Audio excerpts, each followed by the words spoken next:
Oi, viajante da vida! Bem-vindos! Mais um capítulo do nosso Mediunidade em Foco. Continuamos estudando aqui o livro dos médiuns e desta vez vem sempre aquele questionamento. Como é que eu sei que um médium está em transe? Como é que eu sei que o médium está transmitindo a comunicação de um espírito? E outra, quando o médium está transmitindo a comunicação do espírito, será que ele interfere? Será que ele pode atrapalhar? Será que ele pode colocar os pensamentos dele? Ou então, será que ele pode ser uma barreira tão intransponível que o espírito não consiga se comunicar? Sabe que Allan Kardec se preocupou com isso também. E aí, lá no Livro dos Médiuns, no capítulo 14 da segunda parte, ele traz para nós uma série de perguntas que tratam da influência do médium nas comunicações. E começa exatamente por essa aí. Quando é que a gente sabe? Como é que a gente sabe se está havendo ou não está havendo uma comunicação mediúnica? Porque isso às vezes pode ser muito sutil. E muita gente tem um monte de clichê, né? Acha que para receber espírito tem que ficar dando chilique, tem que ficar dando streamlique, não é nada disso. A comunicação mediúnica é um processo de comunicação muito sereno, de pensamento do espírito para pensamento do encarnado. Então nada de esquisitices, nada de streamliques justificam isso. Olha o que Kardec pergunta para os amigos espirituais lá no Livro dos Médiuns. No momento em que exerce a sua faculdade, o médium se encontra em estado perfeitamente normal? Porque né? Às vezes nós vemos pessoas no transe mediúnico, mesmo na psicofonia, mesmo na psicografia, com aquela tranquilidade, às vezes estão de olho aberto, estão escrevendo, ou estão falando como se estivesse conversando conosco no estado normal, e é um espírito falando. E é um outro comunicante, é uma outra inteligência se expressando ali. Então como é que a gente distingue? E aí os espíritos respondem o seguinte: às vezes se acha num estado de crise mais ou menos acentuado. É o que lhe causa fadiga e por isso precisa de repouso. Então é lógico, aqui a gente começa a perceber que alguns fenômenos mediúnicos, alguns médiuns, talvez ainda não suficientemente educados, talvez ainda não confiantes o bastante na sua faculdade, podem ter alguns estados alterados, alguns movimentos mais bruscos no corpo. Mas isso também causa fadiga.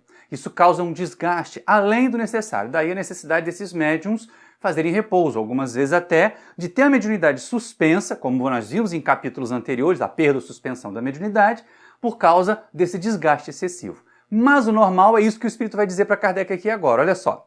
Entretanto, na maioria das vezes, seu estado quase não difere do estado normal, principalmente quando se trata de médiuns escreventes. Aham! Então aí é quase como se fosse a mesma coisa, é quase como se não houvesse nenhum traço físico, nenhuma percepção física, às vezes um olhar mais esgazeado, mais fixo numa posição em que não está o interlocutor, onde o médium está percebendo ou imagina perceber a presença do espírito, às vezes um movimento mais brusco ou mais rápido na mão para escrever, mas nada que fuja muito da normalidade.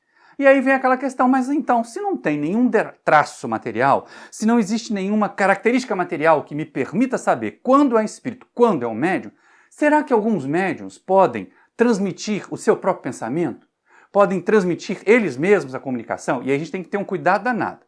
Pode acontecer isso no caso em que o espírito médium transmite sem consciência, como o espírito mesmo, através do próprio corpo, uma comunicação, ou pode haver a mistificação por parte do médium.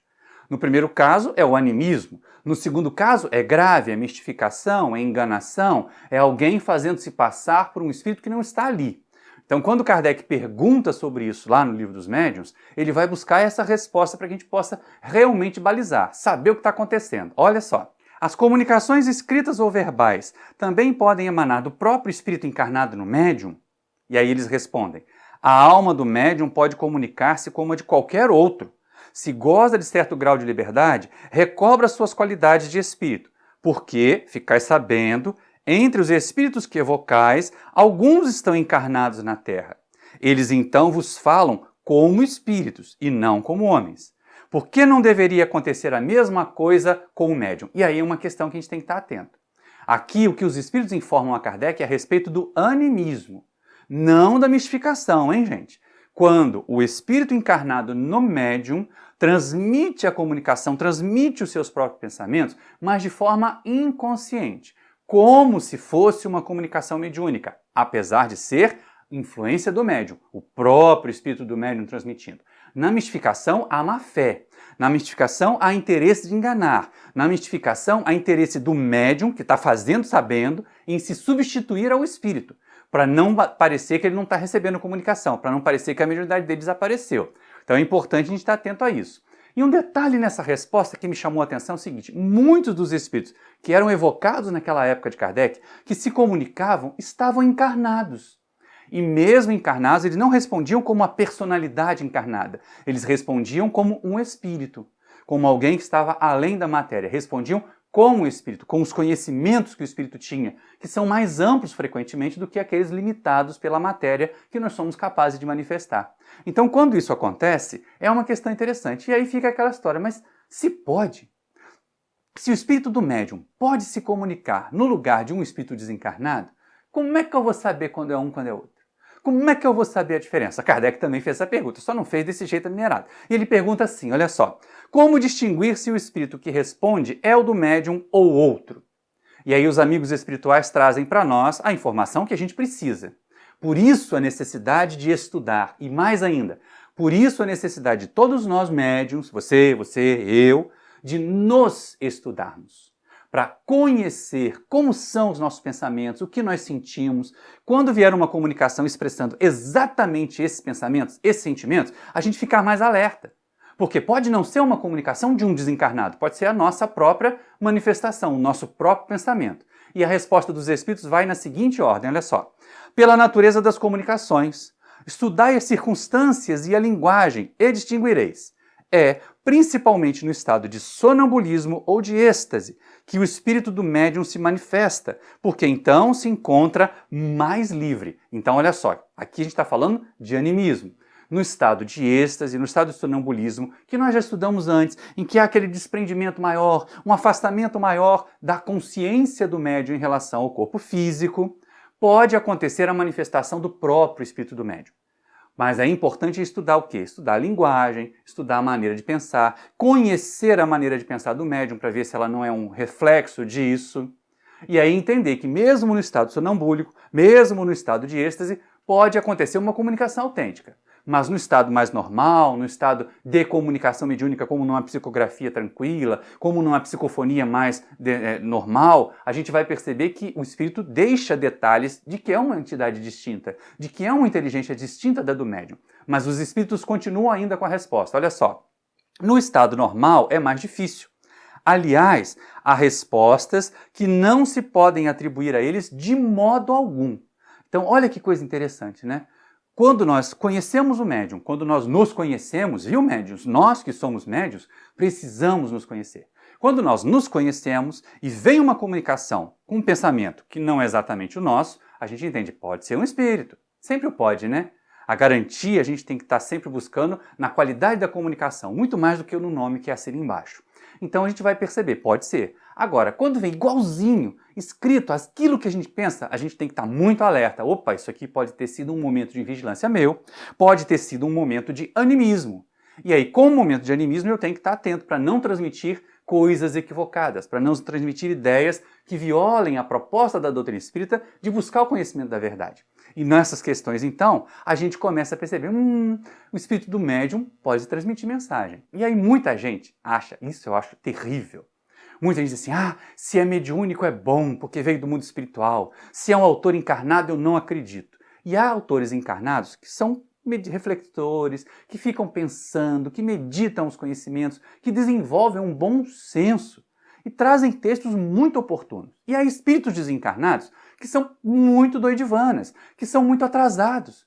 E Allan Kardec, sabendo disso e querendo deixar isso muito claro para nós, ele pergunta na questão 5, lá desse item 223 do Livro dos Médiuns, a respeito dessa observação. Olha só, as comunicações que provêm do espírito do médium são sempre inferiores às que possam ser dadas por outros espíritos, para que a gente entenda bem. Olha, o importante não é se é mediúnica ou anímica, mas se é uma mensagem elevada ou uma mensagem atrasada. Isso é que é importante. Não é porque veio de um espírito desencarnado que é superior a que veio de um médium, ou a que veio de um encarnado, mesmo que ele não se coloque como médium ali nessa hora. E a resposta dos amigos espirituais não nos deixa ter dúvidas. Olha só, sempre não, pois o espírito comunicante pode ser de ordem inferior à do médium, e então falar com menos sensatez. É o que se vê no sonambulismo. Aí, na maioria das vezes, quem se manifesta é o espírito do sonâmbulo, o qual, não raro, diz coisas muito boas. Então a gente começa a perceber, não é exatamente ser encarnado ou ser desencarnado que garante qualidade nas comunicações. Não se iluda. O fulano é médium, ele recebeu uma mensagem de um espírito, eu tenho que aceitar. Não se iluda. Analise, estude, reflita. Você é médium e você que não é médium ostensivo. Analise todas as comunicações para não se deixar enganar. Mas, como ele disse ali, no caso em que os espíritos do próprio médium se manifestam e são mais elevados que alguns espíritos atrasados, a mensagem pode ser de melhor qualidade. Então não fiquemos preocupados se é mediúnico ou se é anímico, mas fiquemos ocupados em conhecer o teor, a qualidade, a conformidade da mensagem com o bom senso. Se violar o bom senso, se atentar contra o bom senso, esquece, pode ser espírito que assine lá o nome mais venerado, pode assinar Deus. Aliás, eu já contei essa história aqui num dos capítulos, numa reunião mediúnica muito atabalhoada, muito confusa, de repente a médium dá aqueles estremeliques, dá aquele chilique, dá uma fungada e diz, aqui quem vos fala é Deus. Ora, gente, por favor, não seria naquela reunião que um espírito ou que Deus se manifestaria. Então é importante a gente estar atento com esses casos de mistificação, por espíritos ou por médiuns. Mas entender que uma comunicação de boa qualidade não importa quem a deu, importa a qualidade dela, para que a gente possa realmente entender a comunicação. Mas aí fica a questão, e no fenômeno mediúnico? Será que o médium influencia? Será que tem alguma parte do médium? Por que, afinal de contas, nós estamos insistindo tanto na necessidade do médium estudar, do médium se equipar com conhecimentos, para ele oferecer esses conhecimentos aos espíritos, para ele ter essas ideias trabalhadas, refletir, meditar sobre o que ele estuda, para ele oferecer ideias já articuladas para que os espíritos utilizem? E Allan Kardec, então, pergunta aos amigos espirituais na questão 6, a respeito disso, qual é o papel do médium? O que ele faz aí nessa história de verdade? Olha só, o espírito comunicante transmite diretamente o seu pensamento, ou esse tem, por intermediário, o espírito encarnado no médium? Quer dizer, sempre o pensamento vai direto do espírito para a comunicação, para a mão do médium, para a caneta, para a voz, para a prancheta que se movia na época das manifestações físicas, ou o pensamento do espírito passa pelo pensamento do médium, o pensamento do médium veste esse pensamento do espírito com a roupagem articulada, com a linguagem que nós estamos habituados a usar na nossa comunicação diária, e isso é transmitido.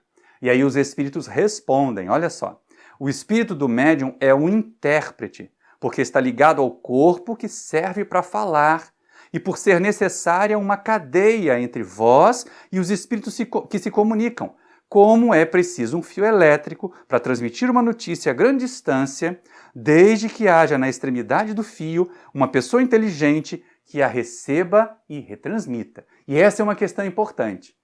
Embora no texto ali esteja transmita, é retransmita. Aqui Kardec fala ou recebeu do espírito a informação na época dos telégrafos que usavam fios. Que nós tínhamos algum telegrafista lá de um lado fazendo sinais, o fio transmitia o impulso elétrico, havia uma máquina para receber os sinais e fazer barulho lá do outro lado e alguém para interpretar. Mais importante do que o mecanismo, se é com fio elétrico, se é sem fio elétrico, é importante nós entendermos assim, o médium funciona como um intérprete. Para e pensa no intérprete de idiomas. Imagina essas reuniões diplomáticas em que nós reunimos pessoas de países muito diferentes que não falam a mesma língua. E aí nós precisamos dos intérpretes. Um bom intérprete vai ouvir o que essa pessoa do lado de cá fala, a pessoa A, vai conhecer o idioma dela em profundidade, vai entender o pensamento que essa pessoa A quer transmitir, vai pegar aquilo que foi transmitido no idioma da pessoa A, traduzir para o idioma B e apresentar para a pessoa B. Assim funciona um bom intérprete. Ele serve de intermediário, de tradutor do pensamento. Quando essa interpretação é mal feita, a gente costuma até chamar nele do traduttore traitore, quando a gente vê alguém traduzindo um texto que violenta a ideia original do autor e acaba transmitindo uma ideia equivocada. Então essa é uma questão que a gente começa a entender. O papel do médium, então, é de um intérprete. Pensem, se nós vamos ser intérpretes de um idioma, se nós vamos interpretar uma língua para alguém, é muito importante que nós saibamos muito dessa língua. Se nós vamos transmitir coisas sobre o mundo espiritual, que os espíritos vêm transmitir aos encarnados, é muito importante que nós estudemos muito sobre o mundo espiritual, que nós mergulhemos o nosso pensamento em profundas reflexões sobre o que é a existência no mundo espiritual, para dar facilidade aos espíritos de transmitirem para nós as informações, oferecer para eles uma boa biblioteca na nossa mente, onde eles possam vestir os seus pensamentos com as nossas palavras, com as palavras que nós utilizamos. Daí a necessidade de ampliar vocabulário, para oferecer um bom vocabulário para os espíritos, de ampliar conhecimentos nas mais variadas áreas, para oferecer mais conhecimentos aos espíritos, para sermos bons intérpretes. Isso é absolutamente necessário, porque algumas vezes acontece na mediunidade o que acontece lá no caso do mau intérprete, do tradutore traitore. Aquele que trai o pensamento de quem transmite e transmite uma outra ideia. Acaba gerando guerras, né? Nós já vimos algumas confusões diplomáticas causadas por intérpretes. Então é importante a gente estar atento a isso. E aí Allan Kardec pergunta, na questão 7, se o médium pode interferir na comunicação. Se ele pode, de alguma maneira, se substituir, ou, já que a gente viu que o próprio médium pode transmitir a mensagem, por que ele não pode mexer um pouquinho ali e colocar a ideia dele no lugar da ideia dos espíritos? Olha só. O espírito encarnado no médium exerce alguma influência sobre as comunicações de outros espíritos que ele deva transmitir? E a resposta vem: sim, porque se não houver afinidade entre eles, o espírito do médium pode alterar as respostas e assimilá-las às suas próprias ideias e inclinações. Gente, como isso deve dar trabalho para os espíritos amigos, não é? Como eles devem ficar tristes quando eles falam é azul e a gente diz aqui é vermelho. Quando a gente diz assim, olha, vamos amar, e a gente diz assim, vamos nos amassar.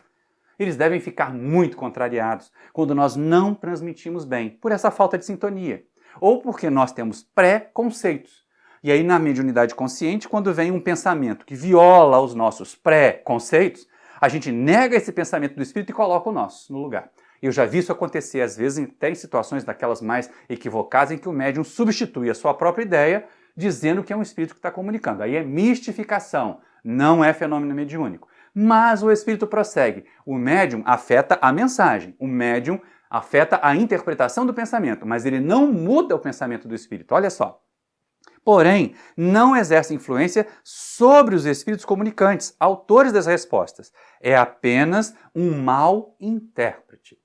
Então entendamos isso. Médiuns despreparados, médiuns com pré-conceitos, com ideias pré-concebidas, podem infiltrar suas ideias nas comunicações dos espíritos. São maus intérpretes, mas eles não podem mudar o pensamento dos espíritos. O que eles podem, pelo seu comportamento, isso nós vamos ver no próximo capítulo até do Mediunidade em Foco, é se afastar dos bons espíritos e sintonizar com os outros. Mas Allan Kardec começa a pensar o seguinte, mas isso aí acontece na psicografia, isso aí acontece na psicofonia, mas no caso dos efeitos físicos, e quando o espírito utiliza dos recursos materiais do médium, dos fluidos do médium, para mover uma mesa, para mover uma prancheta, será que aí o pensamento não vai direto do espírito para a mesa? Não vai direto do espírito para a prancheta? Olha só que pergunta interessante essa questão 9. Compreende-se que seja assim quando se trata dos médiuns intuitivos, não, porém, quando se trata dos médiuns mecânicos. É a dúvida que fica. Já que é a mesa que está escrevendo, já que é a prancheta que está escrevendo, será que o espírito precisa mesmo passar o pensamento dele pelo pensamento do médium? Será que o médium precisa vestir o pensamento do espírito com as nossas ideias, com as nossas palavras? E aí o espírito responde para Kardec. É que não percebestes exatamente o papel que o médium desempenha. Lembrai-vos de que para produzir o movimento de um corpo inerte, o espírito precisa utilizar-se de uma parcela de fluido animalizado, que toma o médium, para animar momentaneamente a mesa, a fim de que esta lhe obedeça à vontade. Bom, aqui está a explicação em relação às questões materiais. Tudo que foi dito aqui está dito em relação ao efeito material. O espírito realmente toma fluidos do médium, usa uma parte do fluido do médium para mover o objeto, para dar uma vida aparente ao objeto. Mas isso não significa que ele usou o pensamento do médium, né? E aí o Kardec insiste, a 9A, ele vai insistir na pergunta, olha só. Isso não parece aplicar-se às mesas falantes. Pois quando objetos inertes, como as mesas, pranchetas e cestas, dão respostas inteligentes, presume-se que o espírito do médium não tenha nenhuma participação no fato. E algumas vezes parece normal, parece que é assim mesmo. Se está havendo um objeto material, eu jogo o pensamento direto ali. O espírito está jogando o pensamento direto na prancheta, está jogando o pensamento direto na mesa. E os espíritos então respondem à nossa ignorância. E olha que quase que chamando Kardec de ignorante também nesse caso, né? É um erro. O espírito pode dar ao corpo inerte uma vida artificial momentânea, mas não pode dar inteligência. É, pois, o espírito do médium que, mesmo sem o saber, recebe e transmite o pensamento sucessivamente, com o auxílio dos diversos intermediários. Ahá! Essa é a questão. Então, mesmo no caso das comunicações materiais, mesmo no caso dos efeitos físicos, quando uma prancheta vai escrever uma mensagem, quando uma lousa vai receber uma aplicação de escrita direta, passa pelo pensamento do médium. Junto com os fluidos do médium, vai a interpretação do pensamento do espírito através do pensamento do médium. Sempre. Então, o médium tem um papel intelectual e tem um papel mecânico nessas comunicações, mas sempre terá o papel intelectual. E aí Allan Kardec fez assim, bom, então já que, para a gente concluir esse vídeo que já está ficando longo, a gente não tem essa independência toda do espírito, já que o espírito não atua direto sobre a matéria, passa sempre pelo pensamento do médium, o médium nunca deixará de contaminar. Será que o médium vai estar sempre contaminando? Vamos colocar aqui muitas aspas nesse contaminar, a comunicação que está acontecendo, e é o que Allan Kardec pergunta na questão 10. Olha só. Parece resultar dessas explicações que o espírito do médium nunca é completamente passivo. Peraí, passivo não significa neutro. Passivo significa que ele é um bom intérprete, gente. É isso que a gente tem que ter ideia. O bom médium não é aquele que é nulo, não é aquele que se anula, não é aquele, por exemplo, como a gente viu lá no livro Nos Domínios da Mediunidade, o Castro, que sai do corpo, vai conversar com a mãe e deixa lá o espírito atuando sobre o corpo dele. Não, o bom médium é aquele que consegue não interferir, não submeter o seu pensamento no lugar do pensamento dos espíritos. Olha a resposta que os espíritos deram a Kardec nessa questão 10. É passivo quando não mistura suas próprias ideias com as do espírito que se comunica, mas nunca é inteiramente nulo. O médium jamais deixará ou poderá ser nulo, se anular, deixar o espírito tomar conta e depois, ai, eu não tenho controle, eu não sei o que se passa porque eu sou médium inconsciente. A gente já discutiu isso também, né, gente? Mediunidade inconsciente não significa ser inconsequente, deixar o espírito fazer com o corpo da gente aquilo que ele quer. O importante é o médium ter disciplina, ter uma boa formação. Estude muito, estudemos muito, porque olha só a conclusão que o espírito traz para Kardec. Se o concurso é sempre necessário, como de um intermediário, mesmo quando se trata dos chamados médiuns mecânicos. Então, o médium sempre terá uma influência material e intelectual nas comunicações, principalmente como fornecedor das ideias para vestir o pensamento dos espíritos. Sejamos nós médiuns. Você aí que quer trabalhar na mediunidade, você aí que gostaria de ser um intérprete do mundo espiritual, se prepare para ser um bom intérprete. Se você fosse ser um intérprete de chinês, você não ia ter que estudar profundamente a língua chinesa? Para quando viesse um representante comercial chinês aqui no Brasil, você poder servir de intermediário entre ele e aqueles interlocutores brasileiros? Pois bem, a mesma coisa do inglês, do chinês, do russo. Se nós precisamos conhecer em profundidade um idioma para servir de intérprete dos pensamentos de alguém para um outro idioma, para o nosso natural, mais ainda tem que acontecer com relação à mediunidade. Nós precisamos estudar mediunidade continuamente. Médium não se aposenta, médium não se forma. Temos que estudar continuamente para continuamente oferecer melhores recursos para os espíritos utilizarem. Esta é a nossa parte, esta é a influência que nós podemos exercer. Ser passivos no sentido de transmitir com clareza, de sermos honestos na transmissão do pensamento que nós recebemos do mundo espiritual. Mas isso não significa que nós somos nulos, que os espíritos não precisem da nossa preparação, do nosso aperfeiçoamento, da nossa boa formação para transmitir a comunicação deles. Eu espero que você tenha ficado esclarecido. Que esse vídeo de hoje tenha trazido para você aquele desejo de estudar ainda mais em profundidade a doutrina espírita inteira. Porque nessas colocações do Livro dos Médiuns, nós temos a sugestão de que é necessário conhecer a doutrina espírita inteira, em profundidade. Então aprofunde-se. Vamos estudar mais. E vamos continuar estudando a mediunidade aqui no Mediunidade em Foco. A cada 15 dias nós nos encontraremos. Um grande abraço para vocês, se inscreva aí no nosso canal, acione o sininho para receber as notificações. Agora que o vídeo terminou, deixa aquele like que é importante para nós, divulgue nas suas redes sociais e, sobretudo, deixe o seu comentário aqui embaixo. Olhe aqui embaixo e deixe lá o comentário. Gostei, não gostei, fiquei com dúvida disso, você podia abordar esse tema. Nós temos recebido sugestões de temas. Já fizemos alguns até que foram propostos por alguns dos espectadores. Seja você um participante do canal, mande para nós o tema e diga o que você acha. Um grande abraço e até o próximo vídeo!